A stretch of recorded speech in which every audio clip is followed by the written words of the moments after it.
Hey everybody, thanks for watching, and just a quick reminder that Secret Society is now available, as well as all these previous sales are still available, as well as the membership and flash drive sale. So to get into the membership, it's a new website I talked about before that I'm going to be putting up in probably May or sooner.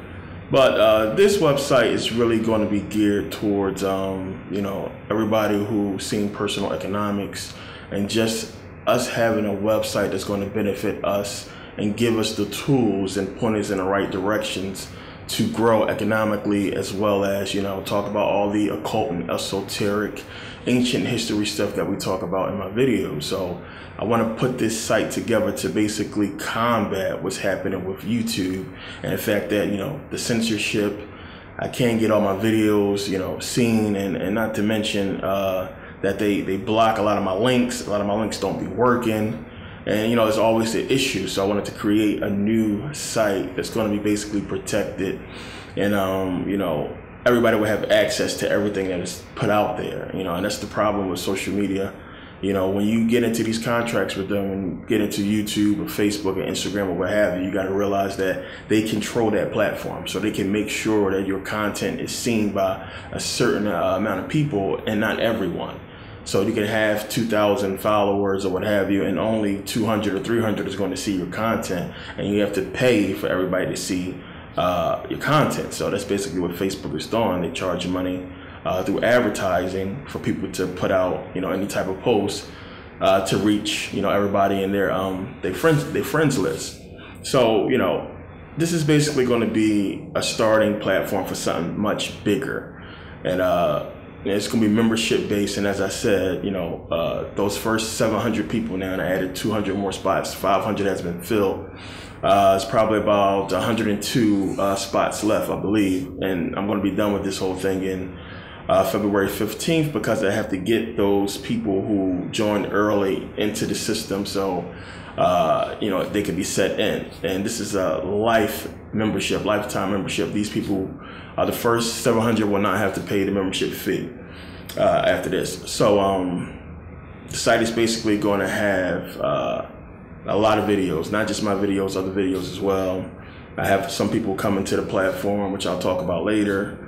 It's going to be a lot of stuff to help with you understanding about drop shipping, you understanding about the economic situation and economics, your personal economics, as well as just a wealth of information. I don't want to say too much right now until I start getting more shots and more previews generated for you guys, so you can see exactly what I'm talking about. But it's going to be a lot, and it's going to lead to something much bigger that I don't want to talk about, because I don't want people to steal my idea. But it's going to be cool. So thanks to everybody who has already become a member and have already supported, what have you. It's going to be big. But another one of the reasons why I wanted to do this, which is basically one of the purposes for this video, was to basically talk about our mindset. A lot of people that call themselves conscious do not want to let go of the past. They don't want to let go of old information. A lot of people hang on to stuff and are not using rational thinking when it comes to a lot of things. Now, case in point, we can go back to, Martin Luther King. And if you follow me on Instagram, I posted what I had to say about, that whole situation. And you're going to start to see, and I've already seen it so far, them starting to come out and talk about the truth about his assassination. Now, we can all agree that Black history, the way they tell it, how you're going to allow people to tell you about your history, that's crazy. So a lot of us have basically taken it upon ourselves to go and do the research and basically realize, what our true history is. And, a lot of people are still caught up in the old information, and a lot of people are still taking heed to that because it's popular, information right now. And the whole thing, as I said, case in point with Dr. King, is we've been fed years, of information and, just everything that happened during the civil rights movement, and we've been bombarded with Dr. King and everything else like that. But you got to start using common sense and just look at stuff a lot differently.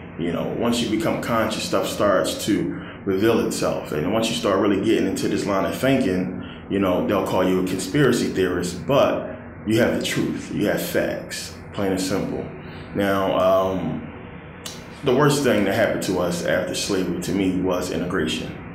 And the fact how it was done and how we went about trying to fit in with this system that was set up to destroy us, you know, is up for debate, you know. And when you go back then, you don't see that there was a lot of people who was against integration, and for the right reasons. You know, we basically gave them the greatest economic control over the black community ever.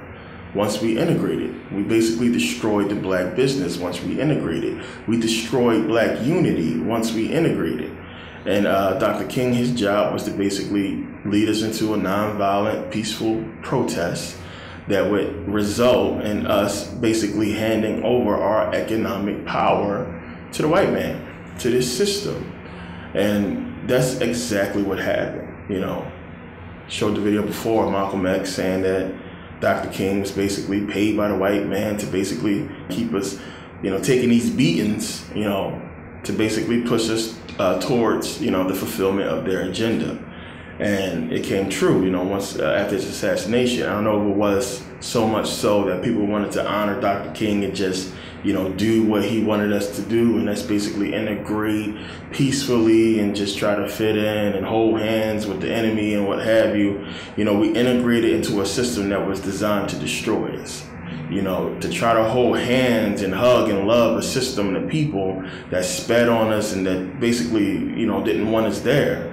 And of course, it wasn't all people. It wasn't all white folks. It was just, you know, the majority of the system. So in that case, we got to note that it's not everybody. But the system itself, it destroyed us, and it's still doing so. And to me personally, I can't look at, you know, everything Dr. King did and say he was this great man who did this great thing and everything like that, the way we have been taught in school and by TV and the press, the media, what have you. It's been crazy. So, you know, you're going to see them come out and start talking about the true assassination of Dr. King and how he was really killed. And this is stuff that was known for a long time. And you got to ask yourself again, why now? Why? Why now bring it up? When it went to court in the 90s, 95, I believe it was, it has already been found that, you know, state and local officials, the federal government, and other people were complicit in the murder of Dr. King, who was supposedly killed in his hospital room, suffocated, what have you.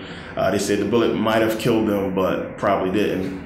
RT is putting a video out on that now, but you'll see this stuff, and it's been slowly coming, but it all fits into what I was talking about in consciousness, carbon melanin, and a matrix of reincarnation.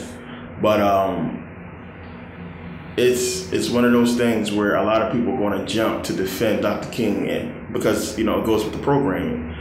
And a lot of people are not going to realize that, you know, well, wait a minute, this was probably the worst thing that happened to us. And as I have proven and shown, you know, contrary to popular belief, economically we were doing just fine, and we were growing economically in the 50s and 60s. We had black businesses, we had a black community because we couldn't go and give them their our money then. We had a black community, we had black business because that's all we could do. We couldn't really go nowhere else and do anything. They had us confined to the black community, and unless you was working for the white man somewhere else, you stayed there. And when you really think about that economically, that's a great thing. It's just a great thing, because now you have your people coming in and patronizing you and spending money with you, and that money is staying in the community. And what was lacking for us was just the education, which we were slowly getting from them. The education on really how to take that money, take those funds and start the banks and start growing and everything like that. And we've seen that with Black Wall Street, what's possible without integration. And, you know, I had people say, well, you know, we couldn't did this without the white man. People actually say that. And we couldn't did this without us knowing this system or what have you, but we did it. We did it, and we kept doing it. And a lot of stuff would have been much more possible without integration. So we can have that debate, and we can say, you know, It was a good thing, and a lot of people want to look to, you know, basically the heart of Dr. King and everything he spoke to. And there's nothing wrong with preaching nonviolence and peaceful protest, but this was a situation where I'm not going to say violence was needed or we needed to be really militant, but we needed to show that power. We needed to show that we wasn't just going to sit there and take it. And honestly, none of that was necessary. That was a lot of noise. And it's another thing you got to ask yourself. Anything these people want to keep out of the media, they will. Why was they showing the world and showing everybody these protests and these marches? And King's speeches were so passionate, and they fit, you know, they fit what we were trying to do so well, and they fit his argument so well. And anybody with any kind of common sense or heart would basically appeal to somebody saying that we just want to be treated like men. We have love for y'all. We want to hold hands and be peaceful. We want unity. And a lot of people walked and you know, it played to the heart of a lot of black people back then who was just trying to fit in, you know, just trying to fit in with the system and be accepted and basically say, I'm not violent, I'm a good guy, I want to basically, you know, fit in with you guys and just be accepted as a person. And a lot of people drew to King's speech and everything that he was about, but you know, a lot wasn't really thought about economically, which was the main purpose of this movement was to destroy us economically and destroy the unity. And it's called divide and conquer. We know this. You know, we have this common enemy or this common problem that we're all basically a part of, and it's making us stronger and it's strengthening us. And if you look at it today, you know, the fact that everybody follow us, everybody's trying to be like us. And you have to understand that eventually, you know, us being who we are naturally, as we would have grown, integration would have naturally happened because people would have died. They would have, you know, begged to be a part of anything we was trying to do. You know, our music was the best music out. Everything we was doing was just better. We was united. We were strong, and it would have led to a natural integration process that we controlled. And we allowed in people to our circle and had it benefit us.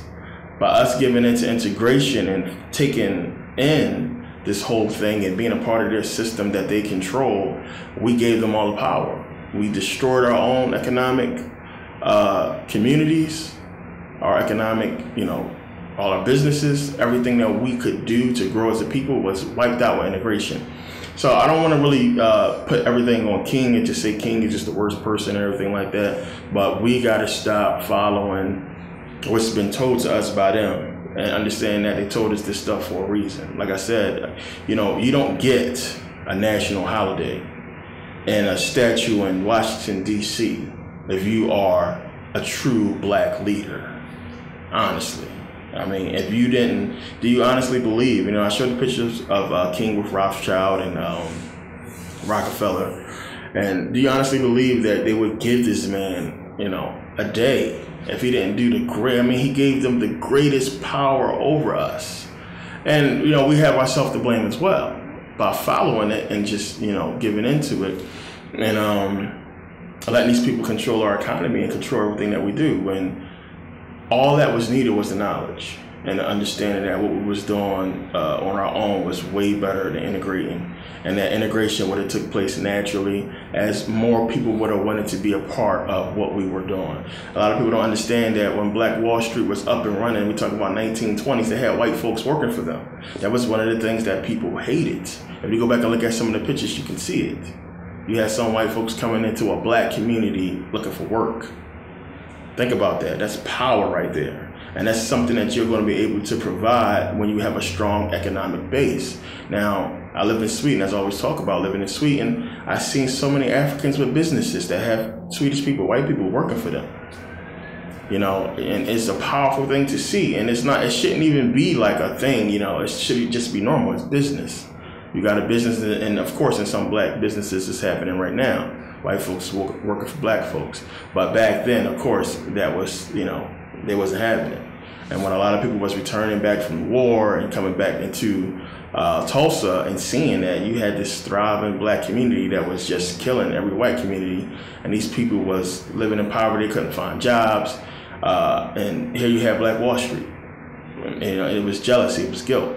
And from then on, they destroyed any type of black economic unity and growth that we would try to have. And they couldn't get everywhere, but they was trying. And it's the same things I talked about in Secret Society DVD with, the Boule, and with them coming together to basically control the progression of the black community. And this is with the NAACP and all these fake ass black leaders.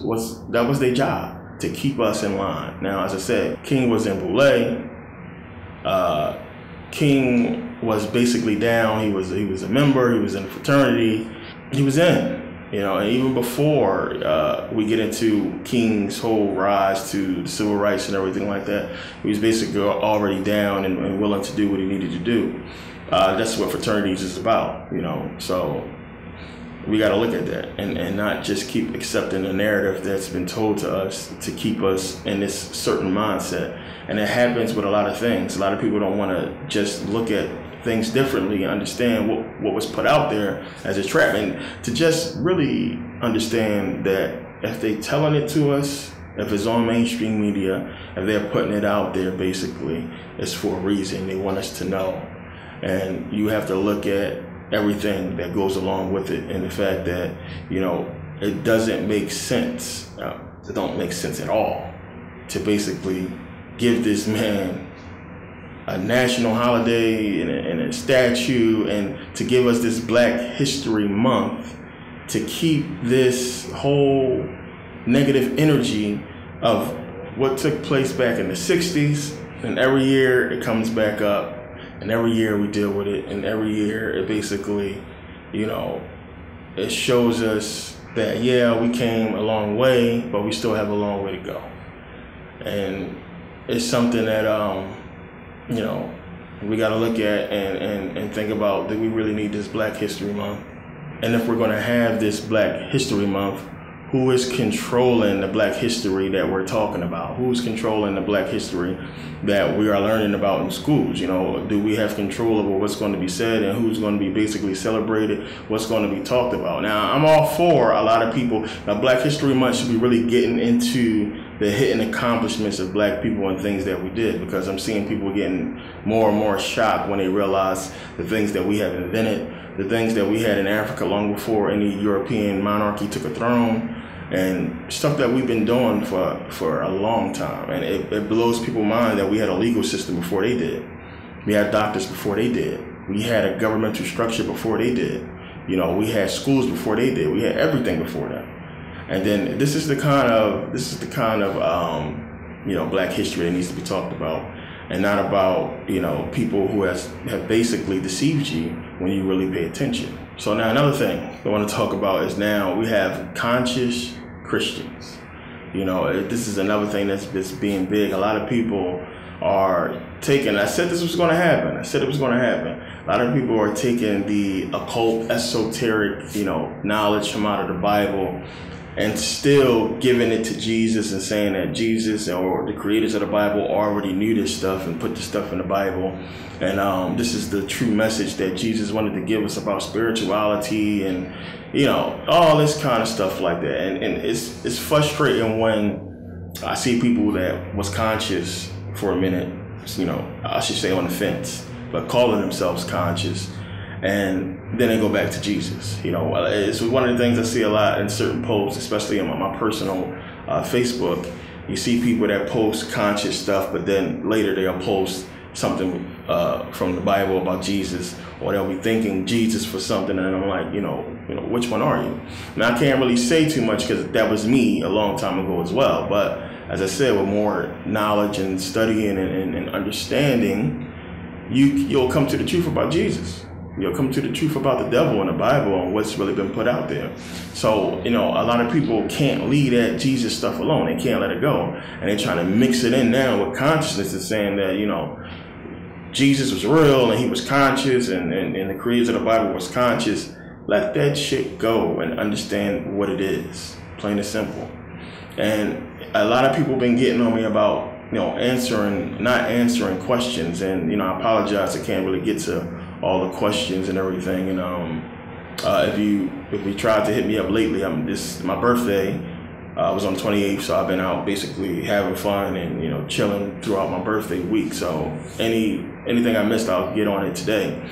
But a lot of people, you know, they get upset. You don't see my messages, and I get hundreds, thousands of messages. I can't see them all. But I gave you guys everything. You know, I gave you guys everything.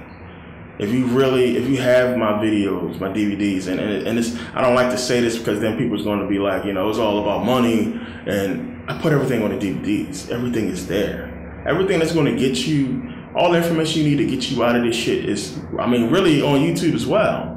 But the deeper information is on the DVDs, and I don't want to just be like, you know, go buy it and get the information. But if you really just took a chance and watched it, all your questions are answered in those DVDs. All your questions are answered on YouTube, possibly. So you have to take the time and look, you know, plain and simple. And it's not about the money. It's not about that. As I already said, you know, I already had money before I jumped on YouTube. It's about me putting out this information for people to get.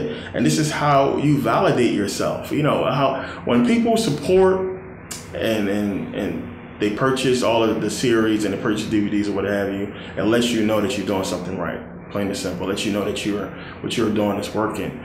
And I can see that. You know, I see that from the many people who send messages and ask questions or what have you, that what I'm doing has an impact. I had a person, just to give you a quick, or I had somebody send me a check for $20,000 because of personal economics. They made crazy money. And as much as I tried to send them the money back, they wouldn't accept it. But this is what I'm talking about. Like the personal economic series, I think is a sleeper for a lot of people who not, you know, sometimes you try to teach something and you hope that people have a prerequisite, that they can understand some little things, and it's hard sometimes to teach towards a person's understanding, which is something I sort of do well. But with personal economics, I don't think people realize exactly what that is and what it leads to. You know, a large part of people, but a lot of people have, and they have taken advantage of the series and has made crazy money. And I get the messages and I look at people's accounts and people send me what they've done and websites and everything like that. And this is something that I'm going to feature in the website, you know, and the membership site.